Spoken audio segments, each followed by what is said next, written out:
Hindi pa rin po tapos si Junior Bangag sa kasinungalingan niya, mga kababayan.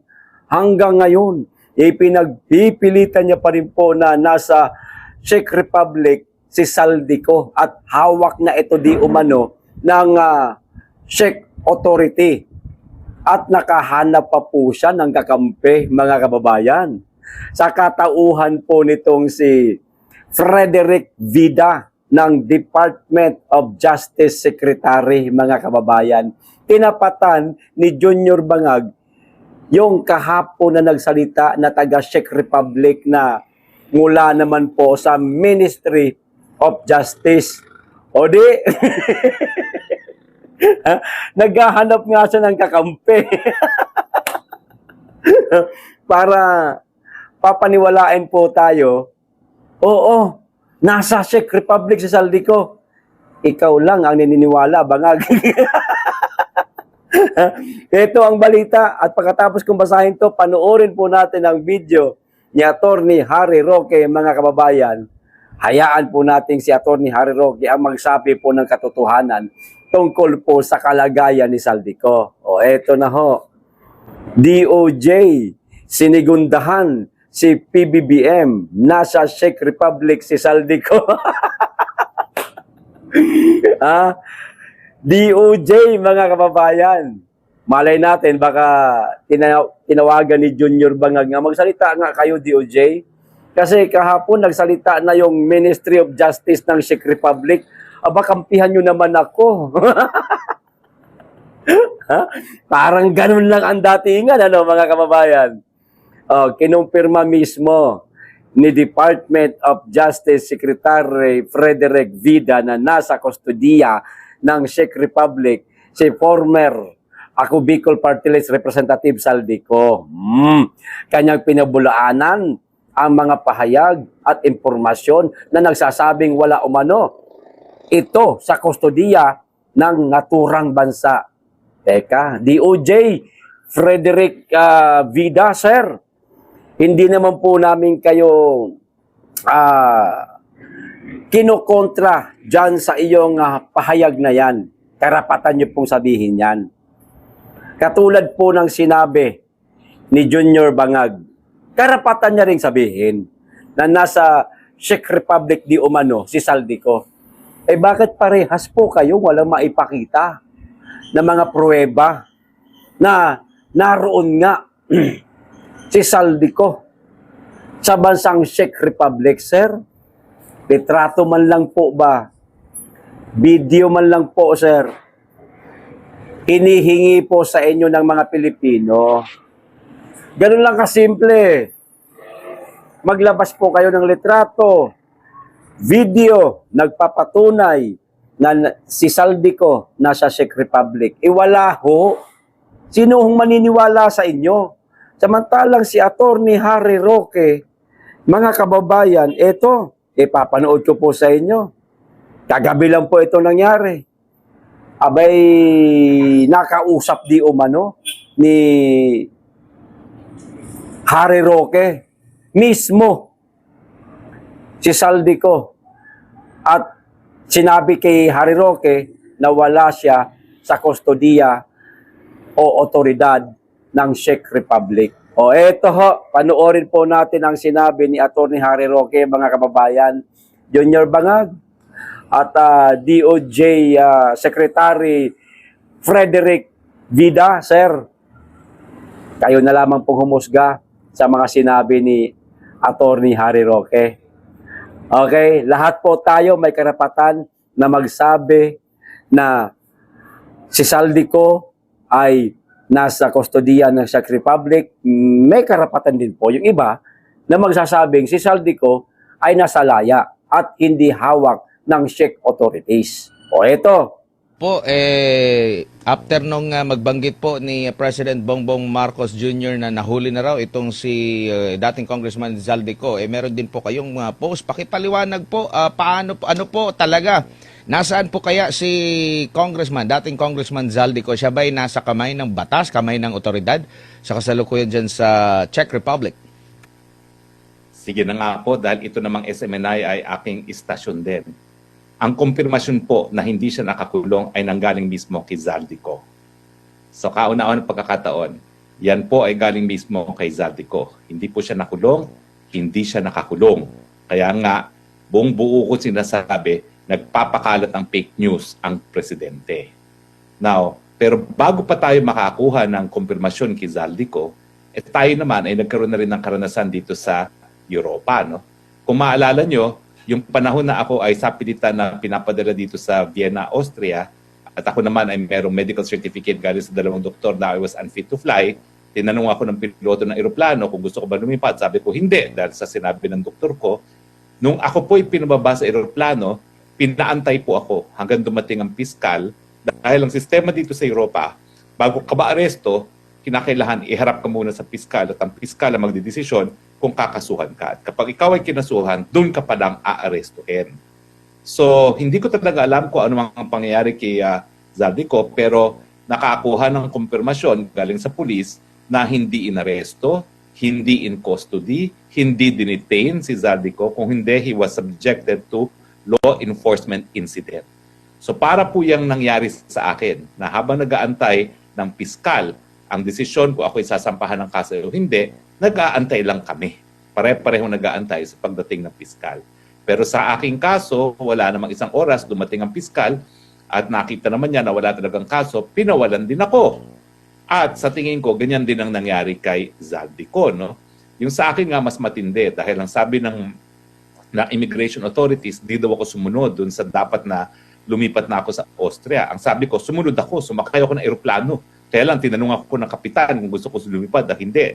Sabi ko, hindi ko gusto dahil meron akong 2 medical certificate. At dahil doon, hindi ako kinasuhan because supportado yan ng 2 medical certificate. So, ang aking basihan kung bakit ko sinasabing fake news, impormasyon na galing mismo kay Zaldico at yung aking personal na karanasan at yung aking sariling pagtatatawag sa pulis, sa Prague, sa Brno, kung nasaan si Zaldico. At syempre, kasama ko rin dyan yung vlogger na si Maharlika na siya naman nagbigay sa akin ng mga possible places kung saan na nakadetain na si Zaldico. At lumabas nga na merong pagtatanong na nangyari pero wala pong in custody, walang detention, walang arrest. Kung bakit hindi siya na aresto, hindi siya na-detain, hindi siya under custody, well, hindi ko po alam. Sa aking personal na kalagayan, dahil ako po ay asylum seeker, hindi ako pa pwede ma-extradite pabalik ng Pilipinas ang hindi tapos ang proseso ko. No? Hindi ko lang po alam kung ano ang naging dahilan sa kaso ni Zaldico. Pero, nagaling na po sa Czech Police, wala pong in custody, walang in detention, walang arrest. Maliwanag ha! Galing mismo si Attorney Harry Roque sa Czech Police. Walang Zaldico na nasa kustodiya ng otoridad ng Czech Republic, walang naaresto. Maliwanag, walang naaresto na Zaldico. At mismong si Zaldico ang nagkumpirma kay Attorney Harry Roque na hindi siya naaresto, wala siya sa kustodiya ng Czech Republic. Maliwanag po mga kababayan, ang sinasabi ni Junior Bangag, lahat kasinungalingan.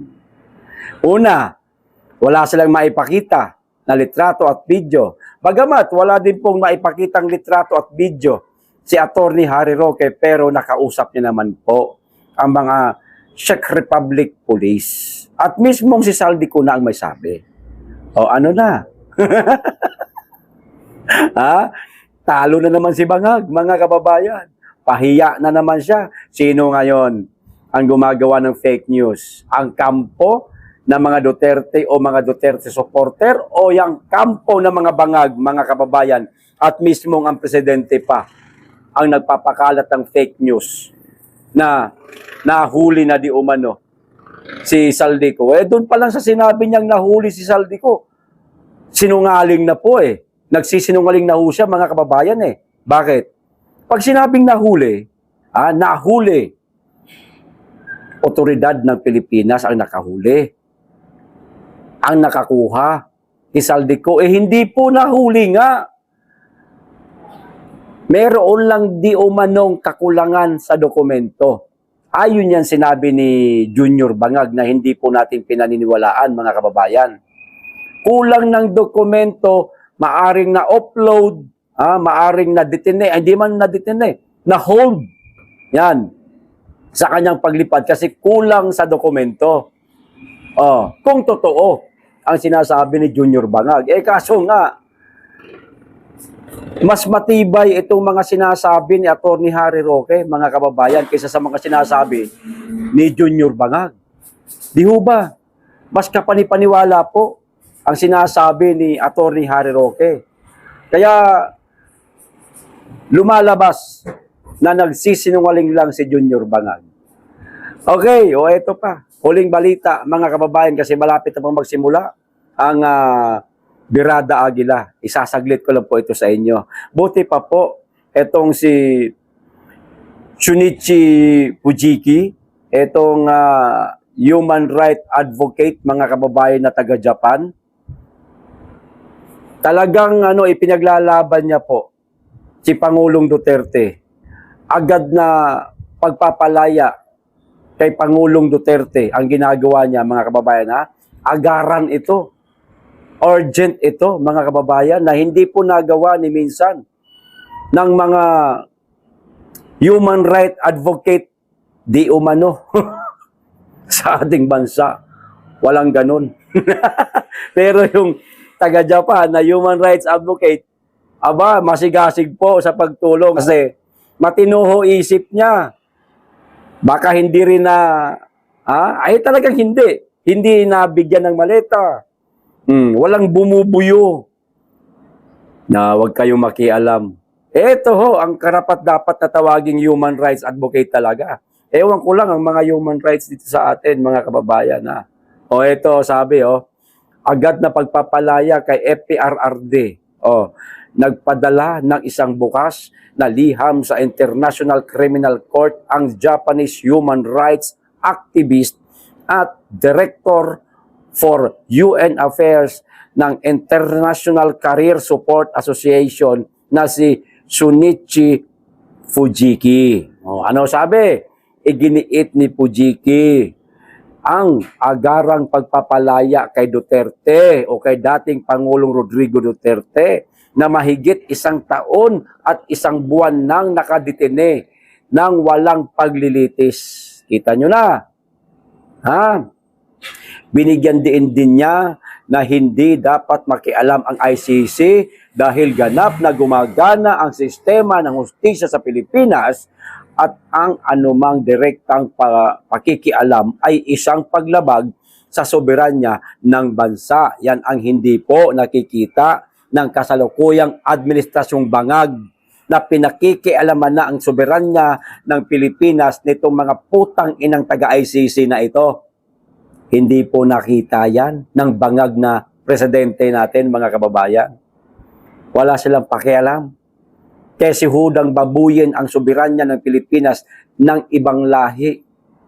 Ang importante ho sa kanila, mapatahimik po nila ang dating Pangulong Duterte sa pamamagitan po sa pagdetine sa The Hague, Netherlands na wala pong paglilitis na nagaganap.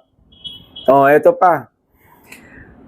For an 81-year-old individual suffering from serious medical condition such as prolonged for trial detention is entirely unacceptable from a humanitarian standpoint ani Fujiki, mga kababayan. Di po ba?